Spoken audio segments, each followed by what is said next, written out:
Okay, everybody. 7 o'clock once again. This is our fourth in this first round of webinar series that we're doing on behalf of American Endovascular and Amputation Prevention. Unlike the prior 3 weeks, I'm not in Manhattan right at the moment, so I can't hear the cheers for all of us. So we'll cheer. We'll cheer. The healthcare workers who have made such a difference in people's lives over the last 6 weeks. So thank you to everybody on this call for all that each and every one of you has done. As you can see, I'm still in my surgical garb, so I'm still at work, but you know, that's a sign of a good day. We're able to help some people today. So today's topic is sort of switching gears. We've talked in the past about practice development. We've talked about, you know, vascular imaging. We talked about avoiding complications. And I wanted to sort of focus in, drill down to end this first round on something very specific and really very important and maybe very novel in terms of who performs these sort of things, which is pedal loop revascularization, this idea of pedal compartmental revascularization. I have on the phone with me my partner, Dr. Kevin Herman. He's going to sort of moderate a little bit and obviously partake in the conversation and keep up with the conversation that you guys have. We have both a chat and a Q&A option. It's easier for me to see the Q&A, but I think Dr. Herman tends to sort of generate the chat function. So please feel free to be involved and engage as we go through this. That makes these better, and we learn from what your input is. So why don't we sort of jump right into this. Page down, come on, slide change. Okay, why is the slide changing? Okay, there we go. Sorry about that, guys. Let me go back one. Okay, so I start every week with this slide. Clearly, you know, endovascular repair of arterial obstruction has evolved, like everything in medicine. And in specialized centers, we are so much better than we were 10 years ago. What used to be the idea of treating inflow disease or target of opportunity or angiosomes, which is based upon surgical free flop, you know, concepts of what blood vessel and normal anatomy supplies which portions of the leg and foot. We've evolved, certainly American Endo, and I'm sure other places as well, to do angiographically mediated revascularization, which we call angiographosome, complex cases, prior failures, perfusion directed, with the idea of really seeing where oxygen delivery is and maximizing that. And we achieve that through all kinds of advanced techniques, including frequently doing retrograde work through the pedal access, which we call rendezvous procedures, multi-vessel revascularization, and pedal arch revascularization. And of course, now we have access to stem cell and mesenchymal cell trials, as well as other clinical trials, which provide a biological restorative therapy in patients with no option disease. But certainly, the focus of today's conversation is going to be this: pedal loop or plantar pedal arch or below ankle therapy, which I think is really a little bit unique and very state-of-the-art and somewhat evolving our concept of how we treat these most complex patients. So my good friend Marco Manzi in Italy has written a seminal paper on pedal arterial anatomy. You can sort of see it in this picture here and in this picture here. You notice very importantly, these are both AP and lateral views. I'm going to stress this quite a bit as we go through this talk, that it's important to have biplanar detailed imaging of the foot in order to be able to completely understand the anatomy when you're reconstructing the pedal arch. Because when we're reconstructing it, the vessels won't be open and apparent as they are in this picture. There are two sets of arches in the foot, just like there are on the hand. When we say plantar pedal arch, that's the superficial arch, which is formed by the junction, or actually connects the dorsalis pedis artery with the lateral plantar artery. So if you trace your foot, the posterior tibial artery comes behind the medial malleolus. On the bottom of the foot, it branches into a medial and lateral plantar artery going in its appropriate location. The lateral plantar artery goes towards the base of the fourth and fifth metatarsal, makes a 90-degree turn medially, and then makes another 90-degree turn at the junction of the base of the first and second metatarsals, where it's called the plantar perforating artery, to connect with the dorsalis pedis. And that's shown over here. This is going to be the plantar perforating segment, and the plantar perforating segment will be right over here. And then there's the deep arch, which is the communication between the medial plantar artery and the lateral tarsal artery, and that's going to be higher up in the foot here. And there are arcuate branches which supply metatarsal arteries, which arise from that. And it's important as you become more sophisticated doing plantar pedal arch reconstruction that you know the normal anatomy. So I was going to show you in just a few minutes, borrowing some slides from a friend. You have to mentally reconstruct this anatomy in many cases so that you know where to guide your revascularization. As a consequence of the fact that you have different arteries supplying different portions of the foot, And as a consequence of the fact that in patients with diabetes and chronic kidney disease and critical limb ischemia, you don't have normal collateral flow and you have high amount of variations in arterialization of the foot. Pedal flow is compartmentalized. And the classic example, the easy example, is somebody who comes in, let's say, with a plantar hallux wound and you feel a dorsalis pedis pulse. Sure, you have flow in the dorsalis pedis artery to the dorsum of the foot, but if the pedal arch is occluded and if the posterior tibial artery is occluded, you don't have flow to the plantar portion of the hallux because flow is compartmentalized. So we can talk about angiosomes, I prefer to think of ideas of compartmentalized flow to the foot. So let's start with a little poll, and I'll give you guys all a moment to sort of put your answers here, and then we can sort of see what the percentage answers are. So as we get into this, the question is, when should pedal loop reconstruction be routinely considered? So obviously, these are complex and advanced and sophisticated procedures. When do you do it? Do you do it only for forefoot wounds? Choice number one. Do you provide it in patients who've restored straight line flow to a heel wound through the posterior tibial artery, but you want to get more flow into the forefoot for other reasons? You do it in ambulatory patients with wounds not involving the bone, not having osteomyelitis, or do you do it whenever technically safe and feasible? And I can tell you, it's not an easy answer because certainly, while there is some data around this, some of this depends on the anatomy, the complexity of the procedure, the risk profile, and certainly your comfort and skill level in performing these procedures. So I'm going to count to about 30 here and give people a chance to answer. But while I do that, Dr. Herman, why don't you sort of tell us a little bit about how you sort of learned pedal anatomy? Trial and error. The pedal anatomy, and we sometimes call it the plantar pedal loop, is really a loop. And one of the ways that we really looked deeply into it is by taking, and borrowing your term, is in the apian lateral views. And what we would do is we would take catheters in relatively, diseased vessels, but in the vessels when you can actually see and wouldn't consider it a desert foot. And we would inject contrast in that area. And then you can really map out beautifully, like some of the pictures that you just showed before, the vessels. I'm not as big into naming each vessel. I'll call it the toe artery or the tarsal artery, if you want to be more formal. But pretty much every patient's pedal loop is the same, whether you're going from the top through and around the bottom, or the bottom through and around to the top, meaning going from the posterior tibial circulation through the loop into the anterior tibial artery, or from the anterior tibial artery down through the dorsalis pedis and through the lateral plantar artery. There really isn't that much variation. And there's just a funny sense of accomplishment when you can get a wire to just go right through that area. It just looks beautiful, and everybody sort of claps during the case, like, oh, we got through it, and that was it. So it really consists of about 4 or 5 blood vessels, truthfully, that are important, and maybe really just one, like the deep perforating artery that connects the two. But that's kind of how we learned it, just trial and error, going through it, and not being afraid of it, because it's somewhat a robust vascular bed in a sense. Right. Doesn't tend to rupture. It takes some time. Sure. Yeah.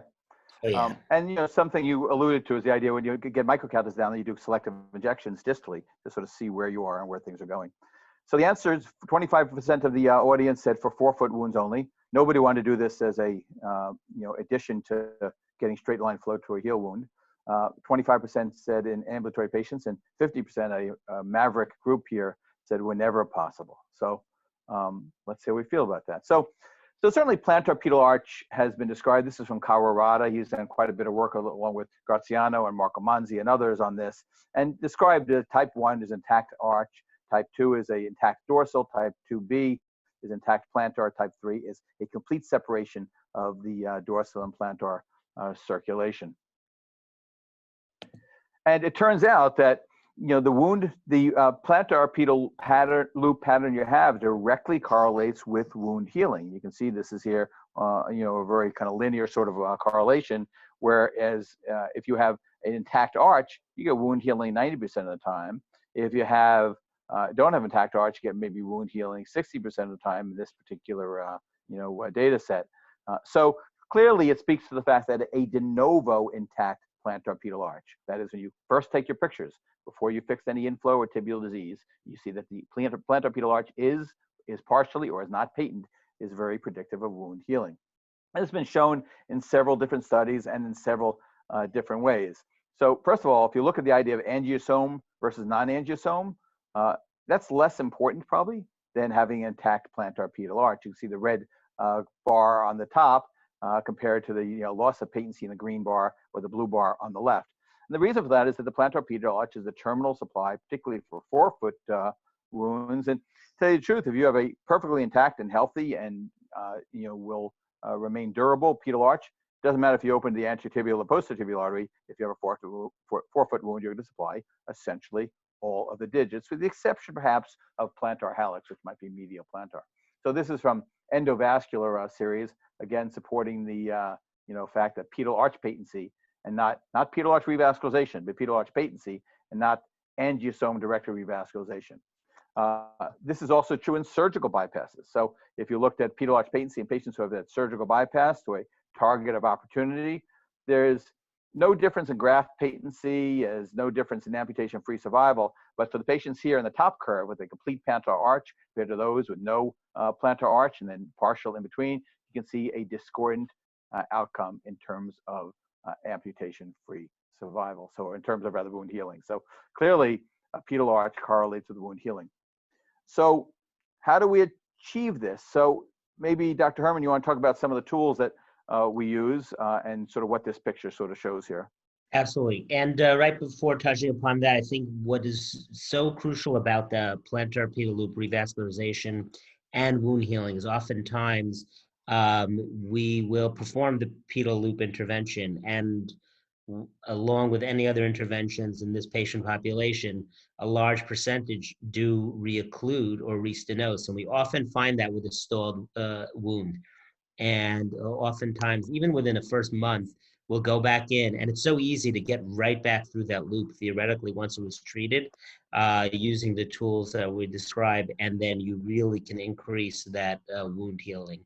So going back and retreating is crucial. So really a lot of tools made some of this easy. If you see like the microcatheters, very small microcatheters, 2.3 French, 014 compatible microcatheters. They're always coming up with new catheters. There's one catheter now that's available that you don't even necessarily need to use a wire. Kind of just can use a catheter to go through the loop. One of the best wires that I use for almost all of my interventions is the Whisper wire. It's a coronary type wire, and those kind of just somehow feel like they're made for it and goes through the loop beautifully. Some of the strategies is we form a small little loop, but I've been hearing lately that sometimes you don't want to double that wire over and try to manipulate it through there because of potential damage or spasm to the area. But we'll just kind of watch that under both the AP and lateral views. Sometimes you have to approach it from both the anteriotibial and from the posterior tibial artery approach and use what we call bidirectional wiring. Those are basically the keys. One of the biggest things also is in the very beginning of these interventions, I personally would sort of undersize these vessels. These are small vessels, and you should only use a 2 millimeter balloon, sometimes a 1.5 millimeter balloon. But we've really gone up there in terms of, from a technique standpoint, to larger balloon sizes as well. Right. And I think you point to the fact that you have to avoid a knuckle wire to some extent, but the reason for that is that you have to remain intraluminal. Obviously, when you're revascularizing a tibial vessel, you get a portion that's subintimal. You don't really want to be subintimal in the plantar pedal loop because you'll end up with a bald pedal arch and you'll completely compromise forefoot perfusion. So obviously you have to be careful. So these are some pictures. Art Lee has the best pictures of all this. So I asked for permission. I've used these in the past. So this is sort of an idea of sort of sequentially advancing an 014 regalia wire in this case and a microcatheter, and you go a little bit at a time and a little bit at a time. And you can see here as you negotiate this, in this case, he's done this with a straight sort of wire configuration, lots of rotating and twisting to sort of find your way around the pedal arch. And this is in the lateral view, but we and Art have increasingly started coming to the AP view to really see that plantar perforator. And you can see the sort of wire manipulation, twisting, turning to sort of find And the that's way where the down clap comes in right there. Right, exactly. When you And this is a loop wire technique sort of coming from the other side. And you can see here, he's going to make a small little loop. I think we'll see that in a moment, and that buckles through very nicely. So that's certainly safe to do if it goes easily and if you have a floppy tip wire like the wires that we talked about. Again, it's very important that you do selective angiogram in the plantar pedal arch to see where you're going. And these are great series of pictures we're going to see in a minute where you sort of help to identify where it's going. Sometimes these connections can be kind of small and difficult to discern. But if you inject contrast and you understand the anatomy, you're looking for that AP view where you kind of a figure of 8. Now, he's not perfectly AP here because the plantar perforator is actually in this space here between the first and second metatarsal bases. So he's a little bit off oblique. But you sort of see that you go and you eject and you sort of map your way as you go. Do a little bit of wire advancing. If it doesn't go, stop. Inject some contrast. See if you're in the right vessel. Look in two views. And we're frequently spinning back and forth between the lateral and the AP cranial view to identify these vessels. And once you sort of see, both sides or have a sense of it, now this is what we were talking about. In your mind, you're getting a three-dimensional concept of where things are and how you want to reconstruct them so that you can go ahead and rebuild the pedal arch. This is sort of great the way Art Lee sort of drew this out to give you a concept of what you're trying to do. Again, you have first the red, which was going to be the dorsal circulation, and then the plantar circulation. You kind of fill those in, and that makes a complete loop, as you see there. This is a multi-wire technique. This is actually done with 2 regalia wires, kind of working bidirectionally in different ways. Sometimes you hit a stop point or a choke point, it's called, and you need to work with sort of 2 wires to sort of get through. But this is certainly what our goal is, what you kind of accomplish. It's a great example of really a complete absence of forefoot flow on the left. And again, courtesy of Art Lee, and we've got, I don't know, thousands ourselves. I just like this slide deck that you can see what can be accomplished. One thing that I like to talk about is this idea of diligent intervention. So what does that mean? Obviously, we're being diligent. And again, I encourage anyone who have any questions or chat to do so. So this is an example of a 62-year-old gentleman with a wound on the lateral aspect of the left foot. And you can sort of see the rest of the history. Is chronic kidney disease, and suspended diabetes, so forth and so on. You can see single vessel perineal artery runoff reconstitutes through the communicating branch, the common plantar segment into lateral. This would be the medial plantar segment here. And didn't get down to antegrade, so we came retrograde access over here. You can see we also come down to the anterior tibial artery. So we're going to have access in two vessels sort of here.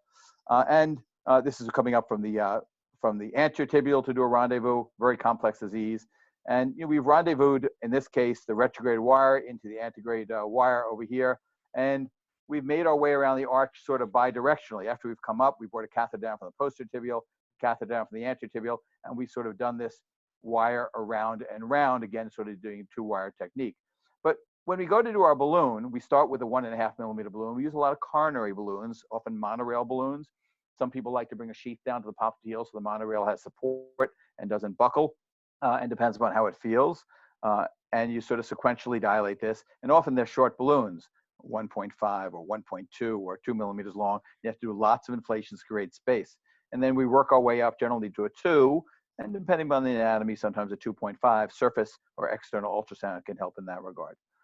We don't do too much IVUS around the foot like we do elsewhere. But here we have a point. We can't pass the balloon.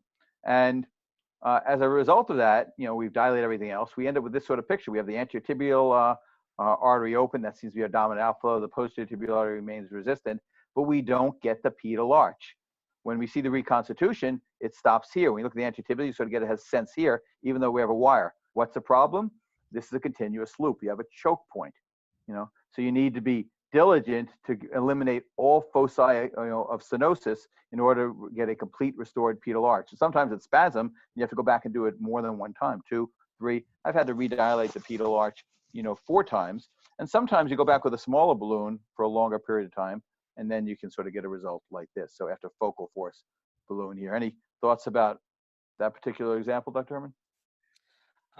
One thing I did see, it may be a case later on also, is the use of atherectomy in the pedal loop.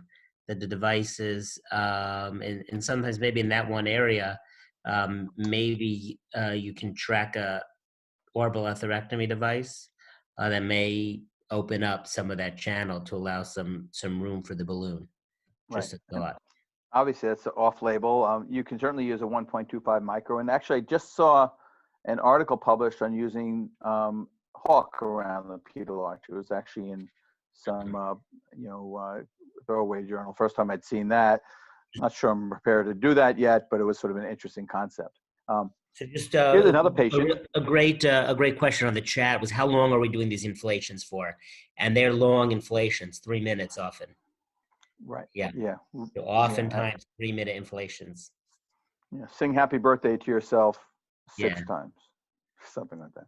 Take your gloves off. Not 3, Check your 9 phone. times, right? Yeah. I like to do wall squats. Go to the bathroom. Okay. So this, and in general, by the way, you also do slow incremental inflations like we talked about in the past. You don't just crank it up to 8 atmospheres. You go 2, then 3, and 4, and slow inflations to allow, the elastic modulus of the tissue to allow the vessel to expand. You also can't go, too fast and too big because you have tarsal containment within the bony structures of the forefoot. Here's a patient, R5 gangrene of all the digits. Anterior artery is out. And what's really sort of interesting, we have a lot of these cases, this looks pretty good, but it's not a complete arch. And you might think that this is sufficient, but what's really amazing is that as you start to complete these pedal arches, and this one now is into the dorsalis pedis, you can see here this typical configuration with a 90-degree turn, 90-degree turn, is that you recruit vessels often that you didn't even know about. And when you complete this now, let me go back to the beginning.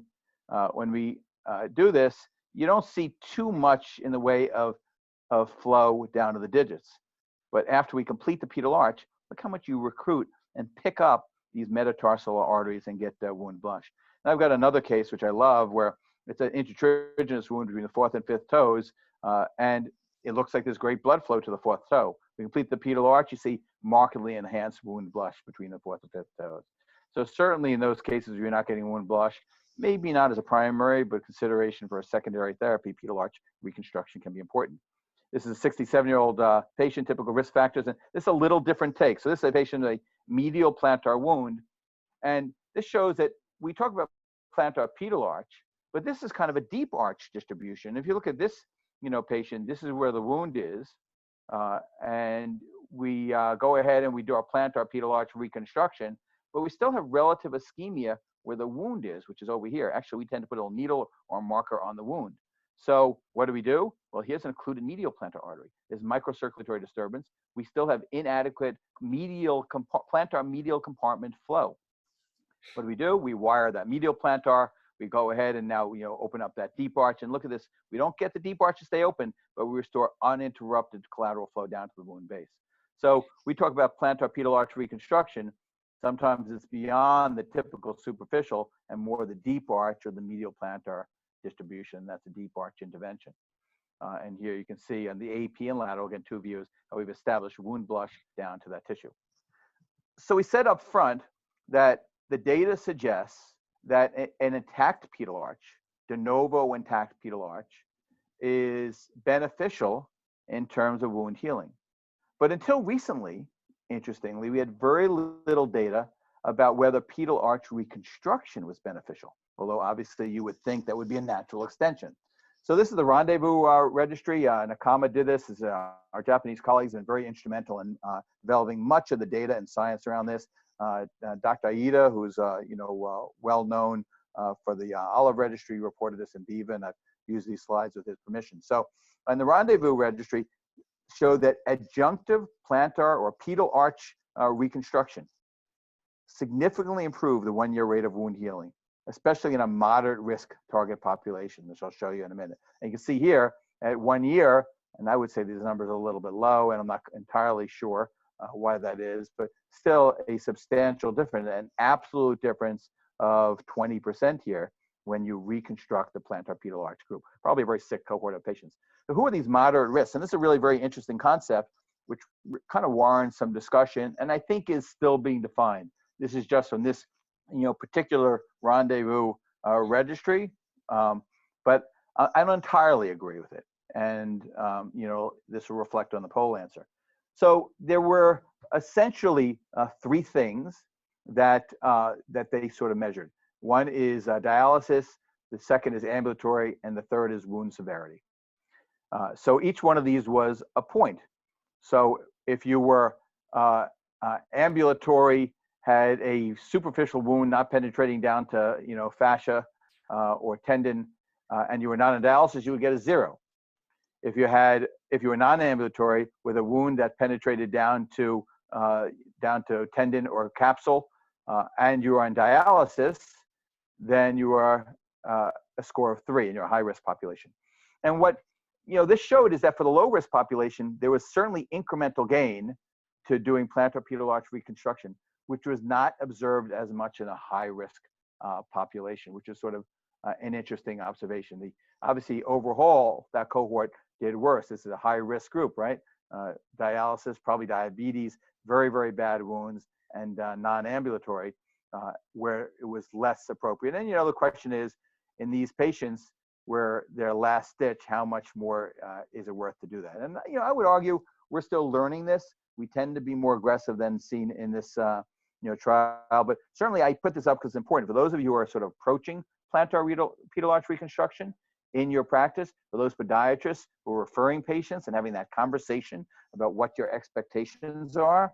I think this is really kind of one of where you want to start, not of the most complex. And I can tell you, in our experience, these are patients with pedal arch occlusions, tortuous anatomy, you can't see anything, dense calcification. And, that's partially why there may be, no difference, because there's probably a lot of complications and dissections in trying to do those until you sort of get the necessary experience. So that brings us back to our poll. When should pedal loop reconstruction routinely be considered? So for forefoot wounds only, I think we sort of demonstrated that you don't necessarily need to have a forefoot wound. I mean, we have wounds we showed in many different locations. Calcaneus. Yeah. And sometimes let's say it's the only route you have. I mean, you get down the anterior tibial, reconstruct the plantar pedal arch to get retrograde flow into that lateral plantar to a lateral calcaneal wound, right? So certainly it's not done just in forefoot wounds. That's not an uncommon scenario where you can only restore flow through one tibial vessel and plantar pedal arch to get a hindfoot wound. So that's not really the answer. To provide secondary blood flow to a heel wound after you stored straight line posterior tibial artery flow, probably not. I mean, in those cases, it's very reasonable to hold off and wait to see if your straight line flow and presumably wound blush is enough to heal the wound, because there are additional risks to crossing that plantar pedal arch, which may not be warranted. Whenever technically safe and feasible, jumping ahead to 4. Yeah, well, that would be ideal. But the idea of knowing it's safe and feasible is challenging. I mean, if you know for sure it's feasible, then it's probably not all that diseased. And the more diseased it is, the less safe it is. I think the answer to 4 is very much experience dependent. We become very aggressive in restoring plantar pedal arch flow whenever we safely can, because we have tremendous experience. Yeah. One thing that I do,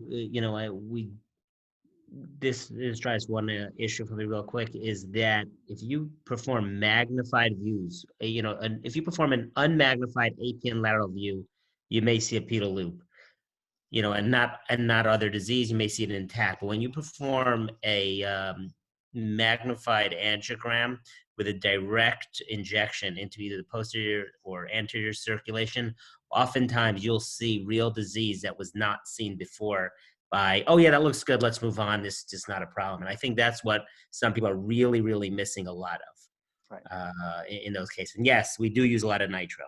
Right. And you're injecting down in the foot in multiple planes to identify the anatomy and interrogating multiple different tibial arteries. Check out the anterior tibial artery, check out the dorsalis pedis, check out the medial plantar, check out the lateral plantar, not just to reconstruct the loop, but to see what's supplying the wound in the angiographosome model. So the answer here, based upon the rendezvous registry, is ambulatory patients with wounds not involving the bone. Those are going to be patients who are going to be intermediate risk, where clearly there's benefit. So just to end, you know, this has been quite a series. We're going to do more of these, but we've talked from everything from building the practice and, you know, creating relationships. You know, obviously a lot of podiatrists participate in these webinars. And, you know, the goal was to sort of open up the black box so we can all understand better what's going on and the conversation can be much more sophisticated.